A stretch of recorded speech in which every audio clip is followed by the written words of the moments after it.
안녕하십니까. 저는 이번에 50대의 마지막 열차를 탄 홀몸 엄마입니다. 이 사연을 쓰기로 마음먹기까지 꽤나 고민을 하고서 컴퓨터를 킨 것인데요. 저의 사랑하는 딸이 한번 올려보자고 해서 딸 도움을 받아 이렇게 키보드를 두들깁니다. 어떻게 써내려가야 할지 몰라 과거를 찬찬히 돌아보면서 종이에 몇 자 연습한 뒤에 쓰고 있어요. 자녀 있으신 분들은 저의 가슴 철렁했던 이 사연에 마음 써서 공감해 줄 것이라 생각이 듭니다. 바보 같은 저의 불찰로 인해 자식을 잃어버렸던 멍청한 엄마의 반성문이 될 것 같아서요. 저는 한창 청춘인 시절 남편을 만나서 결혼을 하였습니다. 혼전 임신으로 결혼을 한 것이지만 절대 실수가 아니었고 이미 결혼을 약속한 사이에서 아이가 먼저 생겨버린 것이죠. 사실 아이를 낳기 전까지만 해도 저희 부부는 남들 해먹고 사는 만큼 평범하게 살았습니다. 남편이 돼지고기 납품 업체 사장으로 있었는데 계약건이 많아서 가정을 꾸리기에 문제없는 형편이었거든요. 그런데 남편의 승승장구에 배가 아팠던 부하 직원의 나쁜 시기로 남편은 거짓 누명을 썼고 사업은 부도를 맞게 되었죠. 그때는 저희가 이미 결혼을 했을 때였고 아이도 출산일을 앞두고 있는 상황이었습니다. 그런 와중에 사업 부도 때문에 집안에 압류딱지가 붙게 되었어요. 또 작은 아파트를 마련했던 곳에서도 쫓겨나고 말았습니다. 부도라는 일이 마냥 남일 같기만 했는데 제게도 일어날 수 있는 일이라는 걸 그때 실감했네요. 남편도 홀로 자책을 굉장히 많이 했거든요.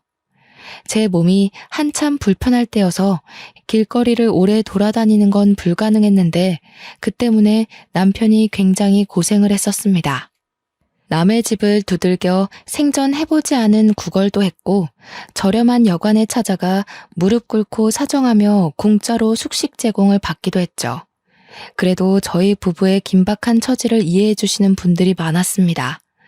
제가 임산부인 걸 보고 마음 써서 들여보내주신 어르신 부부들을 지금도 하나하나 마음속에 기억하고 있답니다. 제 몸이 이렇지만 않았어도 남편의 고생을 반으로 덜어줄 수 있었을 텐데 남편한테도 미안하고 뱃속의 아이에게도 미안하더군요. 남편은 있는 돈 없는 돈 털어서 주위 친구들에게 돈까지 빌린 다음 작은 단칸방 월세를 구했는데요. 본래 성심이 좋던 남편은 동료 직원들뿐만 아니라 학교 친구들에게도 인식이 좋던 사람이었어요.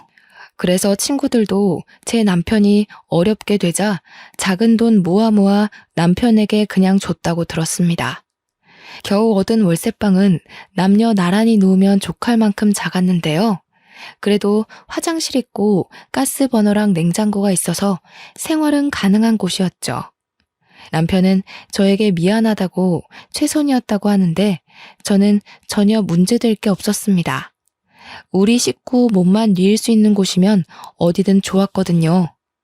그 후로도 안전한 건 아니었습니다. 저와 남편은 빚쟁이로부터 숨어 지내야 해서 마음대로 바깥을 나서지도 못했어요. 남편이 몰래 변장해서 바깥에 노동일을 해서 벌어온 일급으로 근근히 살았죠. 저는 병원 검진도 일부러 가지 않았어요. 입에 풀칠하기도 어려운 사정에 남편에게 부담을 짊어주기 싫었거든요. 그런데 문제는 역시 제 뱃속의 아이들이었습니다. 남편이 힘들까봐 애써 모든 근심과 스트레스를 참고 지냈어서 그런지 출산 예정일이 아닌데 진통이 빨리 찾아왔더라고요. 물론 한두 번이 아니었기에 참으면 또 괜찮아지겠지 싶어 이악 물고 버텼으나 그날은 여느 때와 좀 다른 산통이었습니다. 결국 남편이 퇴근할 때쯤 혼절을 해버려 119에 실려갔죠. 아마 남편이 퇴근하고 도착할 때까지 방치되어 있었을 겁니다. 그런 상황에서 당연히 아이가 무사하지 못했을 거라고 생각했어요. 그런데 아이가 너무 예쁘게 태어나줬더라고요. 조금 당황했던 건 아이가 하나가 아니라 둘이었다는 거죠. 너무 예쁜 쌍둥이였습니다. 검진을 받지 못해서 뱃속에 두 아이의 생명이 있는지 모르고 있었거든요. 우리 아이를 기다렸던 남편에게 얼른 이 소식을 알려주고 싶었어요. 그런데 남편을 찾기도 전 간호사 한 분이 저에게 전해준 쪽지가 있었는데요. 남편이 쓴 메모였습니다. 삐뚤한 글씨로 금방 돌아오겠다는 내용이었죠. 알고 보니 제가 출산을 하고 쌍둥이를 품에 안은 사이 남편은 빚쟁이한테 들켜 도망을 간 것 같았습니다. 남편이 병원비를 계산해 주었지만 입원을 길게 할 수 있는 여건까지 마땅치 않아서 몸을 가눌 수 있을 정도의 퇴원을 하였습니다. 집으로 돌아가서 홀로 산후조리를 했죠. 하루 이틀이 지나도 돌아오지 않는 남편에 한 번은 찾아 나서 볼까 싶었지만 혼자서 몸조리를 하는 터라 그만큼 회복이 너무 느려서 마음처럼 못 움직이겠더군요. 그래도 쌍둥이들만 보면 세상 근심 다 씻기는 기분이라서 버틸 수 있었어요. 그렇게 1년의 시간을 보내고 말았네요. 다시 돌아올 남편을 매일 손꼽아 기다렸으나 끝내 남편은 나타나지 않았습니다.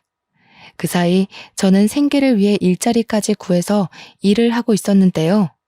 쌍둥이를 집에 홀로 둘 수 없어서 두 아이를 데리고 다니는 일을 찾아야 했어요. 정말 고맙게도 제 사정을 이해하고 받아준 업체가 바로 우유 배달이었어요. 처음에 우유 사장님은 저를 내쳤다기보다는 제 건강 걱정으로 말리려 했습니다. 하지만 제가 당시 할 수 있는 일은 그게 유일하다고 생각하였기에 시켜달라고 제발 사정을 했죠. 사장님이 언제든지 불편한 곳 있으면 말해달라고 배려를 많이 해주셨고 저보고 따로 수금은 걱정하지 말라고 하셨어요. 저는 그렇게 새벽 일찍 쌍둥이를 데리고 우유 배달을 다녔습니다. 100만 원 조금 넘은 돈을 월급으로 받으면서 월세랑 관리비 내고 아이들 먹이고 입힐 걸 구매했죠. 제 옷은 계절용으로 한 벌씩이면 충분했고 김치랑 쌀 10kg 하나를 사서 반개월 이상 그렇게만 끼니를 해결했습니다. 혹시라도 남편이 돌아올까봐 이사를 안 가고 있었는데 벌써 쌍둥이들이 초등학교 갈 날을 앞두게 되었지 뭡니까. 학교랑 당시 살고 있는 곳이 너무 멀어서 위험했어요. 하지만 저희가 이사를 가고 나서 남편이 돌아오면 어쩌나 그 생각에 차마 행동을 쉽게 옮기지 못했죠. 유치원 과정은 어찌어찌 해서 제가 나름 가르쳤으나 학교는 의무교육이니 보내야 하잖아요. 여러 번 고민 끝에 우선은 애들이 먼저라고 보고 저는 결국 집을 내놓았습니다. 혹시 몰라서 집 우편함에 쪽지랑 전화번호를 남기고 나왔어요. 아이들이 학교에 있는 시간 동안 저는 그 시간에 할 수 있는 일을 찾아 다른 일을 시작했는데요. 마침 학교 주변 작은 마트에서 계산원을 구하고 있었는데 거기 근무 시간이 괜찮더라고요. 아침 9시에서 3시까지 하는 거였어요. 아이들 학교 시간보다는 조금 늦은 퇴근이지만 저는 아이들에게 마치면 어디 가지 말고 꼭 남아있으라고 했어요. 선생님한테도 특별히 부탁을 했고요. 늘 제가 퇴근하고 가면 아이들은 학교 방과후 교실에 잠시 맡겨져 있었습니다.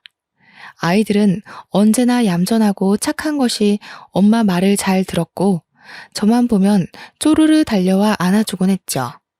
남편이 오기 전까지 혼자 아이들을 잘 키워낼 수 있을까 걱정 많이 했는데 아이들이 도와줘서 나름 제 방식대로 잘 살아가고 있는 중이었어요. 그런데 늘 착실하게 제 말을 잘 듣던 아이들이 그날은 어쩌다 친구들 무리에 휩쓸려 버렸는지 모르겠습니다. 그날 일이 벌써 몇 년 전인데도 아직까지 마음에 담아두고 있네요. 그때 생각만 하면 여전히 손이 떨립니다. 저는 여느 때처럼 마트 일을 마치고 아이들에게 줄 과자 2봉지를 사서 학교에 갔는데요. 선생님 하는 말이 애들이 하교를 했다는 겁니다. 엄마를 밖에서 만나면 된다고 했다네요. 학교 앞에 병아리 아저씨 오는 날이었는데 같이 놀던 친구들이 단체로 그거 구경하러 가는 바람에 함께 갔다는 거 아니겠어요? 그 소리를 듣고 저는 서둘러 학교 밖으로 뛰어나왔습니다. 들어올 때도 이미 알았지만 병아리 아저씨는 없었어요. 제가 못 찾는 건가 싶어서 이리저리 뛰다가 학교 후문까지 가게 되었는데 거기서 아이 한 명이 울고 있더라고요. 엄마인 저는 그 아이가 제 아들이라는 걸 단숨에 알아봤고 서둘러 아들 준수에게 달려갔습니다. 준수는 도로 쪽을 보면서 얼굴이 빨개지도록 울고 있었죠. 준수야, 왜 그래? 준이는 어디 갔어? 왜 혼자 있어? 준이는 둘이 같이 있었던 거 아니야? 준이는 어쩌고 혼자서 이러고 있어? 모르겠어. 준이랑 같이 병아리 아저씨 보고 있었는데 갑자기 없어졌어. 준이를 막 불러도 준이 목소리를 못 찾겠어. 학교에도 없어. 이때 저는 철렁 내려앉은 간 때문에 다리에 힘이 풀려버렸습니다. 심장이 너무 빨리 뛰고 손이 떨려서 당장 머릿속이 새하얘졌어요. 그렇게 준수를 붙잡고 한참을 불안에 떨고 있다가 혹시 어디선가 준이가 울고 있지 않을까? 이쯤 되면 친구들이랑도 다 헤어졌으니 엄마를 찾고 있지 않을까? 그런 간절한 마음을 안고 서둘러 일어나 준수 손을 잡고 다시 학교를 찾았어요. 급히 학교 안을 뒤지기 시작했습니다. 선생님들에게도 또 찾아가 제 사정을 말씀드렸더니 당시 교무실에 있던 선생님들이 전부 놀라서 제 딸 준이가 갈 만한 곳을 함께 뒤졌어요.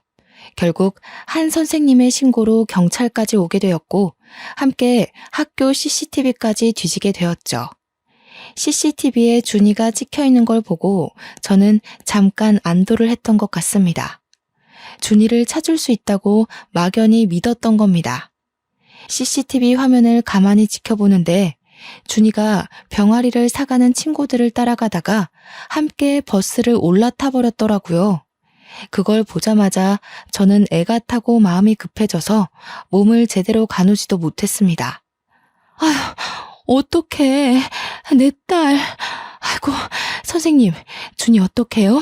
제 딸 어떡해요? 한 번도 버스를 타본 적이 없는 아이예요.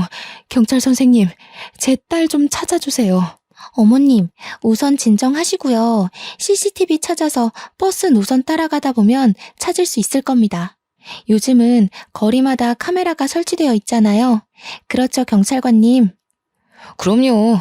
버스 탄 시간이 얼마 안 된 것 보면 금방 찾아낼 수 있습니다. 어머님께선 일단 저희랑 같이 서해 신고 접수하러 가시죠. 주변에서 저를 안심시켜 주었지만 저는 이미 온전한 정신이 아니었습니다. 불안한 마음이 가시지 않아서 그때부터 거의 오열했던 것 같아요. 경찰서에 가서 우리 딸을 실종 신고로 접수했고 경찰이 아이를 찾게 되면 연락 주겠다고 해서 일단 준수만 데리고 집에 왔습니다. 아이 하나 없을 뿐인데 집이 텅텅 비어 보이더군요. 준이 생각 때문에 도통 진정이 안 됐어요. 깜빡하고 준수 밥도 못 챙겨줬다는 걸 뒤늦게 알고 알턴 몸을 일으켜 밥을 준비했죠. 그러면서도 휴대폰을 몇 번이나 들여다봤는데 날이 저물어 가도록 경찰서에서 연락이 없더라고요. 그러다 꼬박 밤이 되었을 무렵 제가 먼저 경찰서 다시 연락해봤습니다. 어머님, 저희가 최대로 찾고 있는데 아무래도 아이가 아줌마 한 분을 따라간 것 같아요. 버스에서 내린 곳은 확인이 됐는데 그 동네가 인터넷도 잘 안 터지는 곳이라 CCTV도 몇 개 없더라고요. 뭐라고요? 아줌마라뇨? 무슨 아줌마요? 그럼 지금 우리 딸 못 찾고 있다는 말씀이세요? 우리 딸 찾아준다고 하셨잖아요. 아이고 준이야, 우리 준이 찾을 수 있다면서요, 선생님. 이쯤 되면 미아 신고가 접수돼서 연락이 올 법한데 데려간 사람이 경찰서에 맡기지 않았나 봐요. 저희 쪽에서 방금 아이가 마지막으로 찍혔던 현장으로 출발했거든요. 조금만 더 기다려주세요. 죄송합니다. 저는 준수 밥을 준비하다 말고 그대로 풀썩 주저앉아 버렸습니다. 바닥에 몸을 묻고 목이 매도록 울었죠. 제가 우니까 준수도 겁에 질려서 같이 울었는데 엄마가 돼서 아들 불안을 진정시켜주지는 못할 망정 오히려 제 아들을 부둥켜 안으며 준이 이름만 여러 차례 불렀네요. 아이고 준수야, 우리 준이 어떡하니? 준수야, 네 동생 어떡해? 준이야, 제발 무사해줘. 제발 엄마한테 무사히 돌아와야 돼. 그렇게 저는 이틀이 지나도 준이를 만날 수가 없었고, 경찰한테서는 최대한 찾고 있다는 소리만 반복해서 들었습니다. 준이를 못 본 지 일주일 지나서는 전국적으로 실종 신고가 전달되었고요. 한 달이 지나서는 제가 나서서 실종 미아 전단지를 만들어 붙이고 다녔죠. 선생님들도 이 사실을 알고 나서 많이 안타까워했습니다. 제가 학교 주변에 보이면 함께 전단지 나누는 걸 도와주기도 했어요. 이건 나중에 알게 된 사실인데 제 아이들을 그냥 하교시켜버린 선생님이 죄책감을 견디지 못하고 학교를 그만뒀다고 하더군요. 선생님을 탓할 생각은 없었는데 안 좋은 소식이 들리니 마음이 배로 안 좋았어요. 우리 준이는 준수보다 5분 늦게 태어났는데 고작 5분 차이라도 준수보다 많이 동생이었습니다. 오빠보다 학습 능력이나 적응 능력이 떨어져서 늘상 오빠 손잡고 다니는 걸 좋아했고요.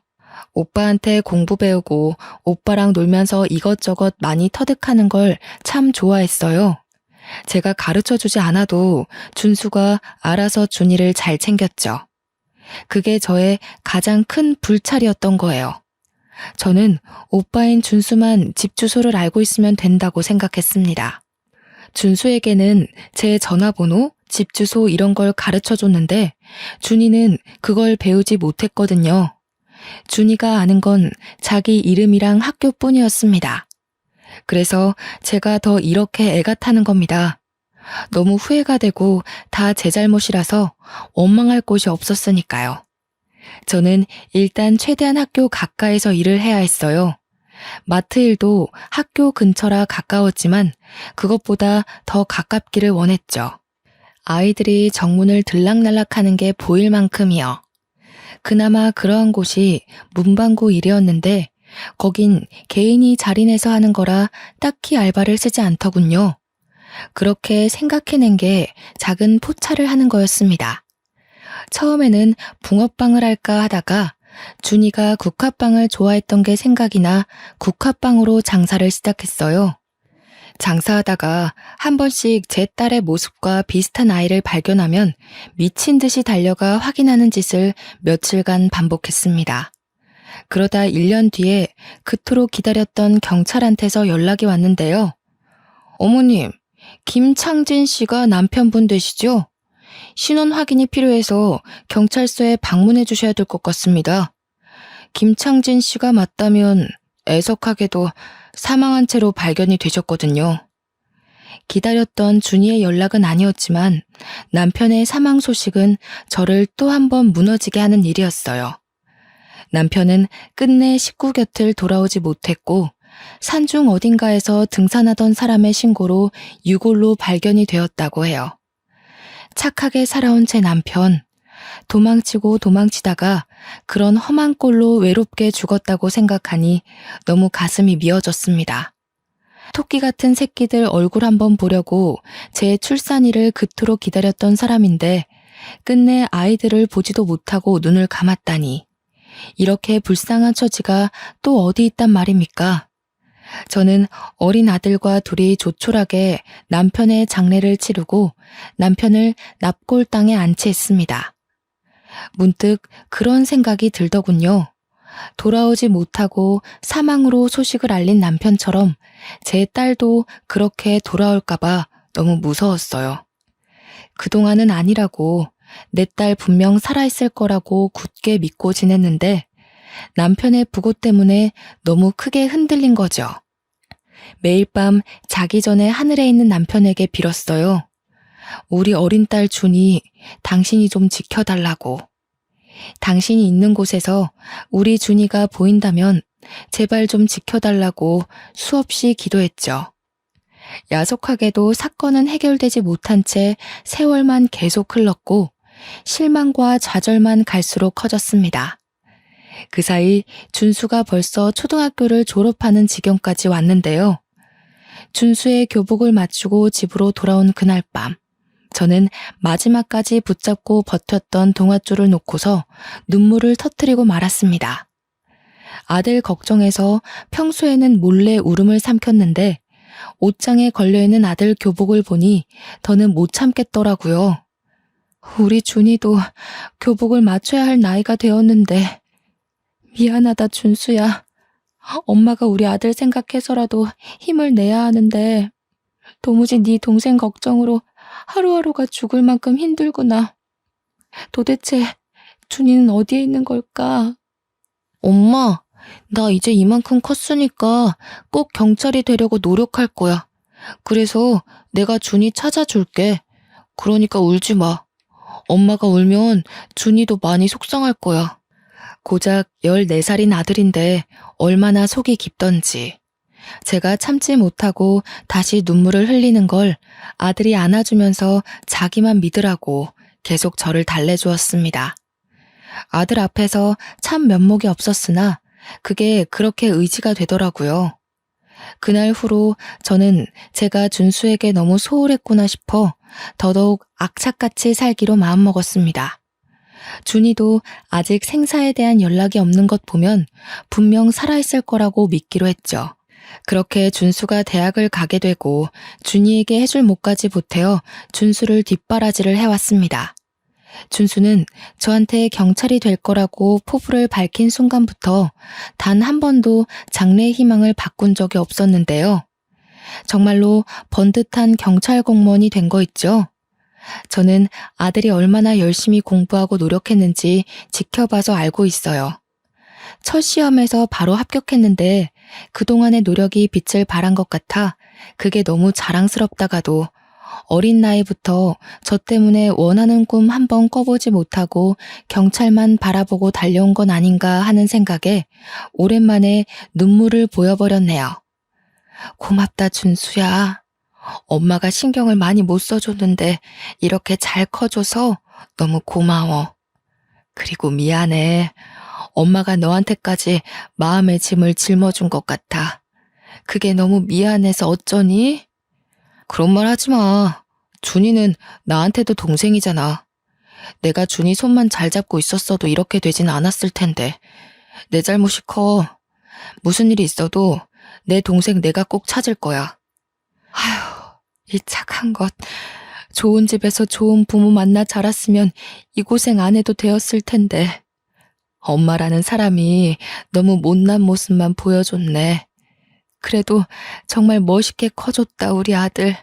참 장해. 그만 자취해도 된다는 제 말에도 준수는 끝까지 저와 같이 사는 걸 고집했습니다. 출근 거리가 멀어서 피곤할 텐데도 괜찮다고만 하네요. 그래도 아들이 멋진 경찰이 되는 덕분에 저는 본래 살던 집 주변으로 조금 더 큰 전셋방을 얻을 수 있었어요. 이 동네를 완전 떠날 수 없었던 건 순전히 우리 딸 때문이었죠. 혹시라도 우리 딸이 이 동네를 기억해서 찾아올 수도 있잖아요. 그렇게 준수가 경찰이 되고 1년 차가 지났을 무렵 준수가 저한테 몸 생각하라고 부탁을 하는 바람에 장사를 접고 한동안 집에서 쉬게 되었어요. 무료하게 집에만 박혀 있으면 또 늘어질 수 있으니 제게 요리학원을 또 등록해 주더라고요. 언제 한번 아들한테 결혼하기 전에 요리하는 걸 좋아했었다고 우스갯소리로 한번 말한 적이 있는데 아들이 그걸 기억하고 서프라이즈로 수강을 신청해 준 거 아니겠습니까? 솔직히 학원에서 요리 수업 받을 때만큼은 정말 하나도 잡생각이 안 나는 거 있죠? 다른 사람 인생살이도 들을 수 있었고 제 사정에 위안도 많이 받았어요. 서로 좋은 말도 많이 주고받는데 사람들과 어울려 지내서 그런지 우울감도 걷어지는 느낌이었죠. 수업 들은 내용들을 꼬박 수첩에 메모해서 아들이 준 용돈으로 아들에게 요리를 선보이면 아들이 맛있다고 저를 치켜 세워주며 큰 호응을 해주는데 그때마다 민망해 죽겠더라고요. 그래도 어딘가 모르게 저희 집안의 분위기가 달라졌어요. 저와 아들 사이에선 늘 슬픔만 가득했거든요. 그런데 나날이 먹구름이 걷어지고 있는 게 느껴져서 솔직히 조금은 숨통이 트이는 거 아니겠습니까? 이게 다 살면서 이 못난 엄마를 보필하느라 애썼던 자랑스러운 우리 아들 덕분이겠죠. 다 죽은 사람처럼 딸 전단지를 돌리는 것도 아들의 힘을 빌려 SNS에 실종 가족 소식을 등록하고 난 뒤부터 활동하지 않았습니다. 아들이 경찰로서 선배들에게 부탁해서 힘쓰고 있으니 저보고는 다시 만나게 될 준이를 위해 몸조리하라고 하더군요. 한 번도 가져본 적 없던 저만의 시간을 조금이나마 찾아서 지내고 있을 쯤이었습니다. 준수 말고는 연락 올 데가 없는 저에게 모르는 번호로 한 통의 전화가 왔는데요. 요리학원 쪽 연락인가 싶어서 아무런 생각 없이 전화를 받았습니다. 수화기 안에서 가냘픈 아가씨의 목소리가 흘러나왔어요. 강준수 씨 댁 맞냐고 묻는 소리였죠. 네, 제가 준수 애미 되는 사람인데요. 누구시죠? 우리 준수 친구 되시는 분인가요? 전화번호를 잘못 하셨네요. 준수 번호를 알려드릴까요? 제 신원을 먼저 밝혀주었는데 정작 안에서 돌아오는 대답이 없더라고요. 누구길래 제 번호를 알고 전화를 했고 우리 아들을 찾는 건지 궁금했습니다. 혹시 제 아들에게 여자친구라도 생긴 걸까? 그런 생각도 했었죠. 계속 기다려도 대답이 없길래 여보세요? 여보세요? 두어 번 더 목소리를 냈어요.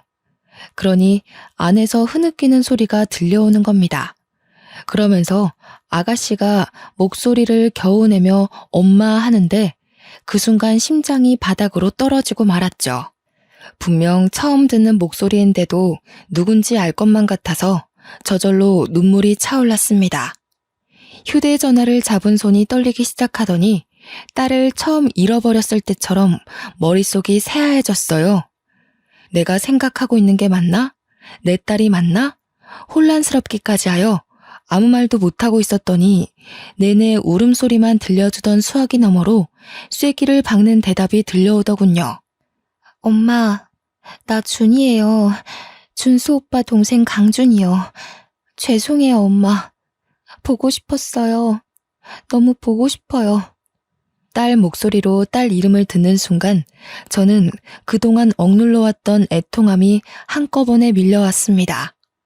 목구멍 밖으로 울음이 터져나와 버린 것이죠. 지금 뭐라고 그랬어요? 강준이요? 내 딸이요? 장난치는 거 아니죠? 어머나, 정말로 준이가 맞는 거니? 너 정말 내 딸 준이야? 내 딸이 정말로 살아있었던 거니? 지금 너 어디야? 엄마가 그리로 갈게, 응? 숨이 막힐 것처럼 괴로웠고 비통함이 넘쳐 흘렀지만 당장 딸을 만나야겠다는 생각밖엔 안 들더라고요. 제 눈으로 얼굴을 확인해야 할 것 같아서 수화기를 붙잡고 어디냐고 그렇게 울며 불며 물었어요. 딸도 많이 울고 있는지 목소리가 많이 떨렸는데 그러면서 하는 말이 자신이 다녔던 초등학교에 있다는 겁니다. 저는 전화를 끊자마자 신발도 못 신고서 허겁지겁 달려나갔습니다. 학교랑 5분밖에 걸리지 않는 거리를 맨발로 미친 듯이 뛰었어요. 도로에 차가 오는지도 못 보고 그냥 무작정 달려서 운동장으로 뛰어 들어갔는데요. 그때 막 학교 건물 쪽에서 나오는 아가씨 한 명을 보았습니다. 겉모습이 못 알아볼 정도로 너무 달라져 그냥 지나쳤다면 모르고 넘어갈 수 있어요. 그러나 얼굴이 붉어져서 울면서 걸어오는 아가씨의 모습이 영락없는 제 딸인 겁니다. 우리 준수랑 똑 닮아서는 준수보다 선이 곱고 작은 게 딱 우리 딸이었다고요. 저는 엄마니까 제 새끼를 한눈에 알아볼 수 있단 말이에요. 틀림없이 제 딸이었어요. 제 딸. 혼절할 것처럼 몸의 중심이 흔들렸음에도 저는 딸을 발견하자마자 준이야! 목 놓아 소리쳤습니다. 과연 제가 죽기 전에 우리 딸 얼굴을 보면서 따뜻하게 이름 불러줄 날이 올까 염려 많이 했거든요. 그래서 그동안의 한을 담아 준이를 몇 번이나 더 외쳤어요. 금세 가까워진 딸은 몸만 자랐지 얼굴은 마지막으로 봤을 때와 똑같더라고요. 너무 보고 싶었다고 아이처럼 안기는 준이를 꽉 보듬어주며 그 자리에서 얼마나 울었는지 모릅니다. 몇 번이고 딸 얼굴을 다시 확인하면서 이게 꿈인지 생시인지 정신 차려가면서 부둥켜 안고 오열하기만 했어요. 대체 이게 어떻게 된 거야? 도대체 어딜 갔었던 거야? 엄마랑 준수가 얼마나 걱정했는지 알아? 살아있다고 믿어야지. 내 딸 안 죽었다고 믿어야지 하면서도 몇 번을 무너져 내렸는데. 고맙다, 준이야. 이렇게 살아있어줘서 너무 고마워. 엄마가 우리 딸 빨리 못 찾아줘서 미안해. 그땐 제가 완전 정신을 놓았다고 봐야 했어요. 딸을 꼭 붙들고 절절하게 부르짖으며 아이를 야단치다가도 금세 고맙다고 다행이라고 안아주기를 반복하며 정신사납게 행동했죠. 성인이 돼서 엄마를 찾고 싶었는데 엄마 이름을 모르겠더라고요. 전화번호도 모르고 살던 곳도 잘 기억이 안 나서 더 오래 걸렸어요. 그나마 내가 기억나는 게 학교라서 이 학교를 몇 번 왔었는데 지난 날이 하나도 기억 안 나는 거예요. 엄마 잘못이야. 내가 준수 하나만 철석같이 믿고 너희 둘이 떨어질 수도 있다는 걸 미처 생각 못했어. 다 엄마 때문이야. 미안하다, 딸아. 엄마 탓 아니에요. 제가 오빠 허락 없이 친구들 따라가는 바람에 그렇게 된 거지. 학교에 찾아와도 졸업 앨범은 졸업생이나 학부모 아니면 함부로 못 보여준다 하더라고요. 엄마랑 오빠를 찾으려면 이 학교에 아주 들어오는 방법밖엔 없었어요. 그래서 저 지금 여기 학교 교생으로 다니고 있어요. 자기 오빠 이름과 초등학교만 알고 있었던 딸은 이 학교를 졸업한 준수 앨범을 찾아서 제 전화번호를 발견했다고 했습니다. 딸도 딸 나름대로 고생해서 지 친엄마를 찾고자 애를 썼다고 하니 그건 그거대로 또 가슴이 미어지더라고요. 엄마가 지금 꿈을 꾸고 있는 건 아닌가 싶다. 어떻게 내 딸이 꿈에서만 보던 내 딸이 이렇게 살아 돌아왔을까? 세상에 무슨 이런 일이 다 있어. 제가 좀처럼 눈물을 멈추지 못하고 몇 번이나 몸을 휘청이자 딸이 저를 데리고 가까운 벤치로 향했습니다. 그 자리에서 저와 딸은 한참이나 더 깊은 이야기를 나누었죠. 미처 신발을 못 신고 나온 저를 위해 딸이 자기 신발을 벗어주기까지 했네요. 저는 혹시라도 이 모든 게 환상이라 딸이 사라져버릴까봐 딸 손을 꼭 힘주어 잡고 있었습니다. 여태 딸 얼굴을 확인하고 울부짖느라 정신없어서 정작 딸이 어떻게 살아왔는지 묻지 못했더라고요. 앉아서 해가 다 저물도록 딸 이야기를 들어주었는데요. 그날 버스를 타고 친구들이 각자 집에 다 내려서야 딸은 오빠를 잃어버렸다는 걸 알았다고 했습니다. 그걸 알고서 뒤늦게 아무 정류장에서 내렸다고 했어요. 한참을 오빠와 엄마를 찾으며 울면서 걸었다네요. 해가 다 저물 때까지 목이 터져라 울었는데 주위를 보니 건물이 몇 개 없고 풀이 많았다고 하는 겁니다. 사람 한 명 없는 그곳에서 자기 엄마 같은 아줌마 한 명과 마주쳤는데 아줌마도 울고 있었다고 했습니다. 그 아줌마가 자신을 데려가서 밥을 먹여줬다고 하더라고요. 딸이 말하는 아줌마가 과거에 경찰이 말했던 그 아줌마가 아닐까 싶습니다. 그날 아줌마도 교통사고로 우리 딸과 비슷한 또래의 자식을 잃고 길거리를 거닐며 서럽게 울고 있었다네요. 그러다 제 딸을 발견해서 가여운 마음에 밥을 먹이고 싶어서 자기 집에 데려갔고 제 딸을 돌려보내기 위해 경찰에 신고를 하려고 했는데 하룻밤 재워서 보낼까 싶어 신고를 미뤘대요. 그렇게 하루 이틀 미루면서 자기 딸을 잃은 상실감을 제 딸 키우면서 위안받았다고 했어요. 제 딸을 돌려보내는 게 마치 자기 죽은 딸을 완전히 보내주는 것만 같아서 차마 마음의 준비가 안 되었다고 하는 겁니다. 딸 말로는 그래서 일이 이렇게 되어버렸다고 해요. 그 아줌마가 딸이 좀 자라고 난 후 그동안 잘못을 용서 빌었다고 하대요. 솔직히 화가 나는 게 당연하잖아요.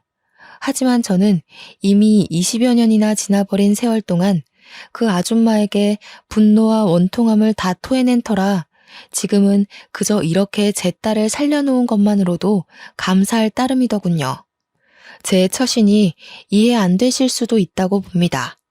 사실상 딸에게 따져서 그 아줌마를 유괴범으로 신고해버릴 수도 있었겠죠. 하지만 이렇게 다시 만난 딸이 너무 귀하고 예쁘게 잘 커줘서 이것만으로 모든 걸 용서할 수 있겠더라고요. 딸도 그랬습니다. 아줌마 정작 착하고 불쌍한 사람이라고 자기를 정말 친딸처럼 아껴주고 늘 옆에 있어줘서 고맙다고 눈물을 보인 사람이라면서요.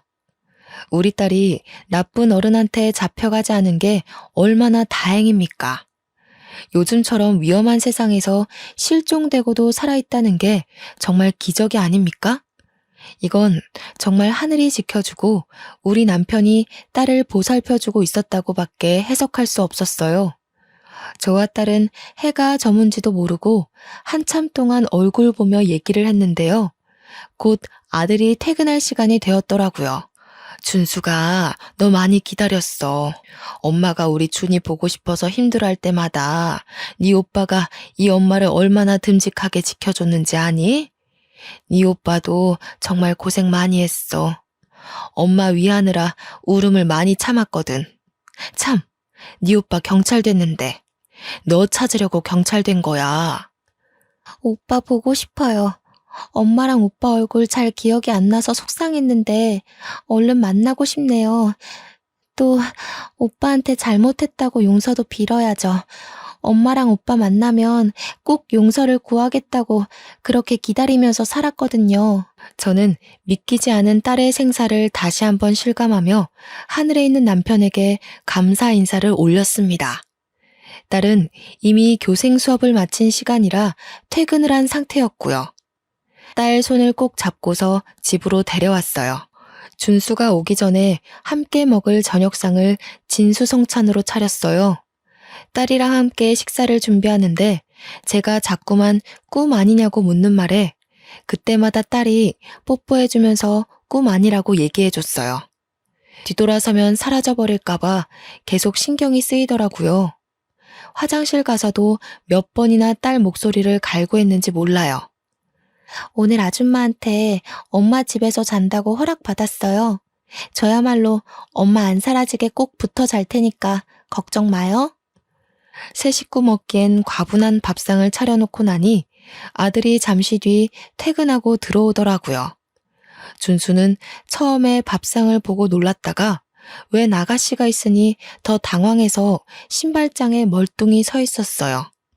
그러자 딸이 준수를 보고 울음 터뜨리면서 오빠라고 부르는 소리에 준수도 준이를 단번에 알아보더군요. 준이야, 너 정말 준이니? 도대체 이게 어떻게 된 일이야? 어떻게 집에 온 거야? 그동안 어디 있었는데? 이렇게 살아있었으면서 왜 연락을 못했어? 아니다. 살아있어서 다행이야. 다 필요 없고 살아있어 준 것만으로도 됐어. 다 크고 나서는 준이 일로 눈물을 참기만 하던 준수가 자기 동생을 안아주며 우는데 참 서럽게 울더라고요. 저는 내 새끼 둘을 같이 안아주며 다독거렸습니다. 이렇게 제 두 팔로 내 새끼들을 둘 다 안을 수 있는 날이 돌아왔다는 게 너무 기뻤어요. 아줌마가 엄마한테 사과하고 싶대요. 내일 아줌마 집에 같이 가줄 수 있어요? 아줌마는 엄마가 무슨 원망을 하든 다 감당하겠다고 했어요. 대신 용서만 구할 수 있게 해달라고 전화 왔어요. 다들 진정이 되고 그동안 어떻게 지냈는지 준이 얘기를 다시 들었는데요. 준이를 데리고 있던 아줌마가 저뿐만 아니라 우리 아들까지 보고 싶다고 했다네요. 처음엔 망설였어요. 제 딸을 훔쳐간 사람을 대면하다니 말도 안 되는 만남이라고 생각했죠. 그러나 한편으로는 우리 딸이 어디서 어떻게 자랐는지, 누구 손에 길러졌는지, 이렇게 잘 키워준 그 아줌마라는 얼굴이 궁금하기도 했어요. 그래서 하룻밤 자고 다음날 아들도 같이 딸을 따라 딸이 살아온 집으로 갔죠. 아줌마 집은 완전 산중 길에 있었고 휴대폰도 잘 안 터진 곳이더라고요. 문득 경찰이 CCTV도 몇 대 없고 인터넷도 잘 안 된다고 했던 말이 떠오르더군요. 아직도 그때만 생각하면 소름이 돋는데 그곳을 이렇게 찾아와 보다니. 딸을 따라 산중으로 올라갔는데 그곳에는 동화 속 산장처럼 예쁜 별장이 꽤나 넓게 자리하고 있었습니다. 내부는 더 넓었어요. 집주인인 아줌마는 그 커다란 집에서 혼자 지내고 있더라고요. 우리가 들어가자마자 얼굴도 제대로 못 마주하던 아줌마가 자리로 안내해줬는데요. 인사말도 나누지 않았는데 아줌마가 그대로 저희들 앞에 무릎을 꿇는 게 아니겠습니까? 두 분께 정말 죽을 죄를 지었습니다. 너무 죄송합니다. 변명이란 거 알지만 그땐 죽은 제 딸이 너무 보고 싶어서 그런 정신 나간 짓을 했던 것 같아요. 처벌은 얼마든지 받겠습니다. 죄송합니다. 갑작스런 사죄에 저희들은 할 말을 잃고 있었습니다. 그때 아들이 먼저 한 소리를 했는데요. 범죄인 거 알고 계세요? 공소시효가 지나서 따져 물을 수는 없겠지만 아줌마께선 지금 천륜을 끊어놓는 엄청난 죄를 저지른 겁니다. 아줌마도 엄마라면서요. 근데 어떻게 이런 일을 벌일 수가 있어요? 아들은 그동안 어디에도 원망을 쏟지 않고 내내 묻어두고 있었거든요. 우리 식구를 힘들게 만든 아줌마에게 단단히 화가 난 것이 이해가 됩니다. 저도 아들 말에 100% 공감을 하니깐요. 그러나 저는 딸을 잃었을 때의 마음을 잘 알기 때문에 아줌마가 준비 없이 자기 딸의 죽음을 통보받았을 때 거기서 오는 애통함도 충분히 이해가 되었어요. 저는 아들에게 죄송하다고 두 손을 싹싹 비는 아줌마에게 꼭 몇 마디 해주고 싶었습니다. 어떻게 자식 잃은 마음을 아는 사람이 이런 어마어마한 짓을 벌일 수 있단 말인가요? 부인이 피부치 딸을 잃은 건 정말 안타까운 일이지만 부인이 받은 상처를 남에게 전가한 것밖엔 안 되는 거예요. 아줌마는 제 말에 눈물을 흘리면서 죄송하다는 말만 하고 숨죽여 울더군요. 저는 아줌마와 같이 바닥으로 내려가 자리에 무릎을 꿇었습니다. 그대로 아줌마를 보듬어 안아주었죠. 우리 식구 힘들게 한 건 너무 밉지만 그래도 우리 딸이 무사할 수 있도록 지켜줘서 고마워요. 뭐든 괜찮으니까 내 딸 어딘가에 살아만 있어 달라고 빌고 또 빌었거든요. 다시 제 품으로 돌아올 수 있게 보살펴줘서 고맙습니다. 아줌마는 제 품에서 더 많은 울음을 터뜨리더군요. 그 서러운 울음소리에서 그동안 죄책감으로 얼마나 견뎠을지가 느껴졌습니다. 그렇게 한참을 또 눈물로 시간을 보내고 우리는 전부 그곳에서 식사를 했어요. 아줌마는 바람난 남편에게 버림받고 나와서 아이를 낳고 둘이서 단란하게 지냈다고 하더라고요. 가족이라곤 딸 하나 있었는데 고작 9살 나이에 유치원에서 일어난 사고로 잃는 바람에 혼자가 되었다고 하네요. 그래서 제 딸을 더 친딸처럼 키웠다고 하는데 그럼 이 아줌마는 제가 제 딸을 데려가면 또 혼자라는 거 아닙니까? 이상하게 그게 좀 마음에 걸리더라고요. 그래서 같은 엄마로서 그 절망적인 마음이 이해가 되어 신경 쓰였습니다. 부인, 괜찮으시다면 저희랑 같이 서울 올라가지 않겠습니까? 우리 준이 제가 데려가 버리면 부인께선 또 혼자 이 적적한 곳에 계셔야 하잖아요. 그럼 그동안 준이 덕분에 몰랐던 상실감이 한꺼번에 찾아올 텐데 그걸 어찌 감당하시려고요. 그건 당연히 제가 겪어야 할 벌이라고 생각합니다. 제 딸의 기억이랑 우리 준이와 함께 보낸 추억들 소중하게 품으면서 지내면 충분히 버틸 수 있어요. 사람이 상실감을 느낄수록 타인이랑 몸 부딪혀가며 지내야죠. 부인께서도 우리 준이를 딸처럼 키웠을 텐데 우리가 이대로 가버리면 또 딸을 잃었다고 좌절할 거 아닙니까? 우리 준이 마음도 편치 않을 것 같아서 그럽니다. 같이 서울 올라갑시다. 준이도 막상 아줌마를 두고 가기가 그랬는지 제 제안 이후 아줌마를 적극적으로 설득하더라고요. 아줌마가 제 딸 부탁에 꼼짝도 못하는 걸 보고 저는 더 이 아줌마를 혼자 두고 가면 안 된다고 봤어요. 아줌마는 얼떨결에 허락을 했다가 금세 고맙다고 제게 또 고개 숙이며 눈물을 흘리더군요. 그리고 이 사실은 몰랐는데 알고 보니 아줌마는 서울이랑 지방 두 군데에 건물 두 채씩이나 있는 건물주였더라고요. 다 처분하고 그 어마어마한 돈을 쓰지도 않고 가지고 있었는데 그나마 그 돈을 사용한 이유가 우리 준이를 위해서였대요. 준이는 제 생각보다 훨씬 더 호강받으면서 살았던 거죠. 아줌마는 그날 이후 자진해서 서울 중심으로 집을 구하더니 저희 집에 이삿짐 센터까지 보내왔습니다. 제안은 제가 했다만 대접까지 제가 받는 기분이더군요. 아줌마가 부자 동네에다가 주택을 하나 매매하고서 우리에게 보여줬는데요. 이 정도의 집을 원한 게 아니었는데 우리는 그 값비싼 건물을 보고 다 어안이 벙벙했어요. 부인, 앞으로 돈만큼은 걱정하지 마세요. 제가 가진 게 돈밖에 없어요. 부인께서 저한테 식구를 선물해 주셨으니 저는 제가 가진 모든 걸 드릴게요. 아줌마는 딸이 이전에 말했던 대로 정말 착하고 불쌍한 그리고 순수한 사람이었습니다. 아들도 그게 느껴졌는지 얼굴 보고 안면 튼 지 3일 만에 전 재산을 바치려고 하는 아줌마를 보고 더는 원망 섞인 소리를 못 하더라고요. 오히려 저 아줌마가 어디 가서 사기 안 당하게 조심시켜야겠다고 주의를 기울이고 있었어요. 그 얘기를 저한테 심각하게 하는데 저랑 딸이 얼마나 웃었는지 몰라요. 어쨌든 제게는 뜻밖의 식구가 하나 더 생긴 셈이었어요. 아들 하나, 딸 하나, 그리고 저와 나이가 1살 차이 나는 순박한 언니까지요. 아줌마는 저보다 더 우리 애들한테 관심과 애정을 주었는데요. 준이뿐만 아니라 준수 뒷바라지까지 솔선수범으로 나서서 지원해주고 있어요.